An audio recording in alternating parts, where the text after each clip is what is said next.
phase. This is the biggest problem. And I think Bill made a very interesting question, this comparison between Kosovo and other East European countries with respect to privatization. I had to do a lot of research in this aspect because this was one of my PhD exams. All the studies that dealt in this area, they mainly are cross studies that want to look at the different success from different methods of privatization. They wanted to see if mass privatization was better than selling to foreigners, than selling to management or direct sales. But this also means that each country practically implemented many different methods of privatization. This sector will best contribute to the goal if I use this method of privatization. These companies require this type of privatization. In Kosovo, we used a single solution for all companies.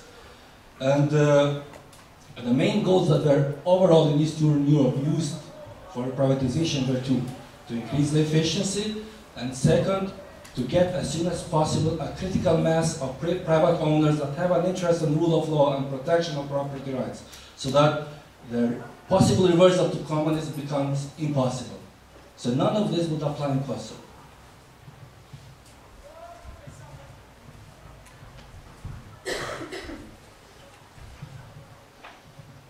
I wanted to thank you for this report. It's very interesting. I'm Rita from the Kosovo Stability Initiative.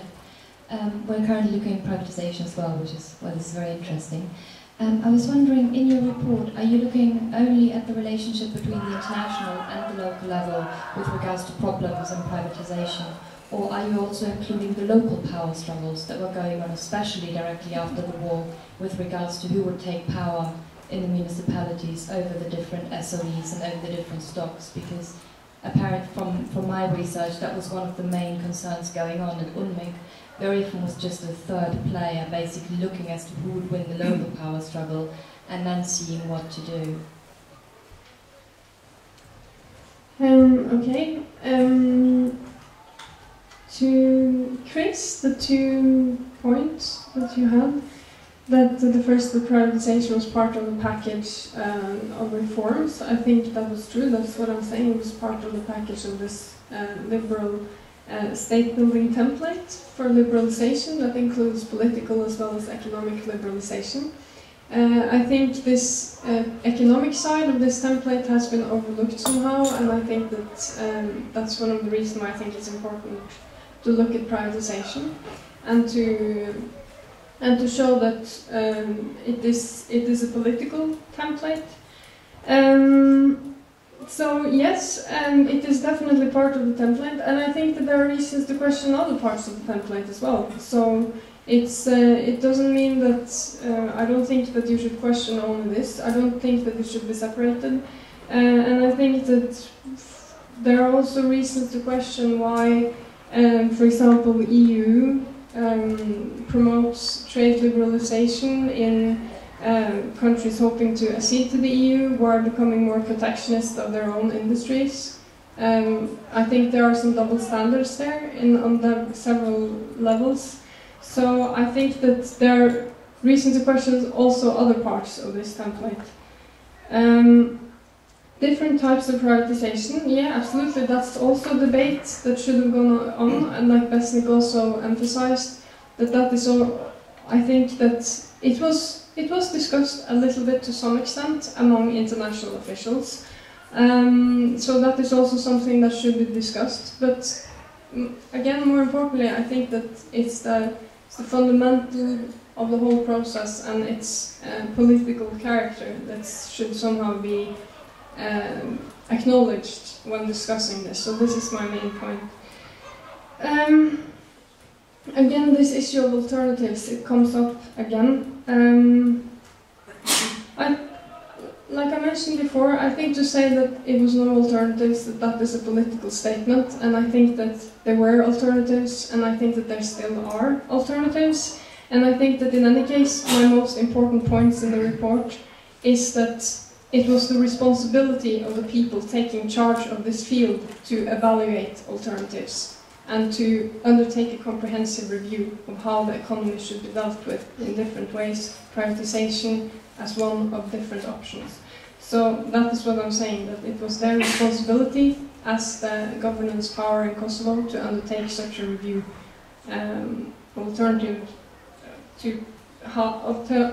ways to achieve economic reconstruction and development.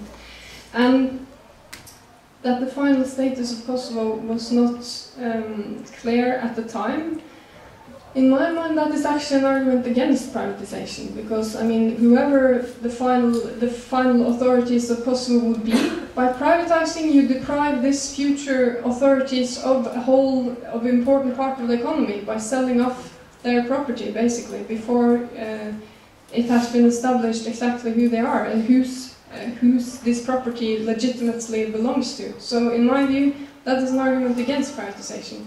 That's an argument for making sure that these companies were operating effectively as they were, and then leave it to this whoever future authorities will be to decide how these companies should be dealt with. So, in my view, that's an argument against privatization.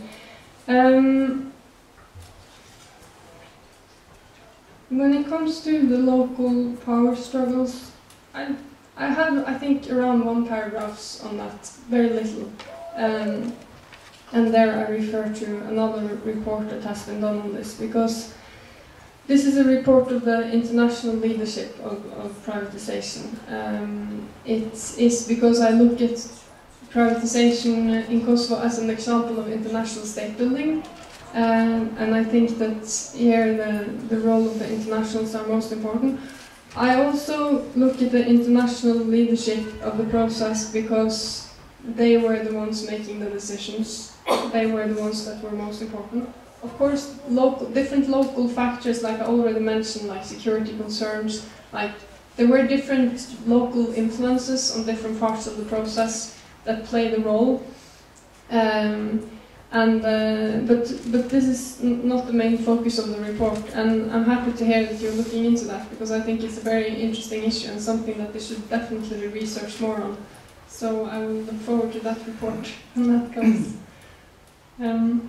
If there's no more questions, I think maybe we can finish. Okay, thank you all for coming.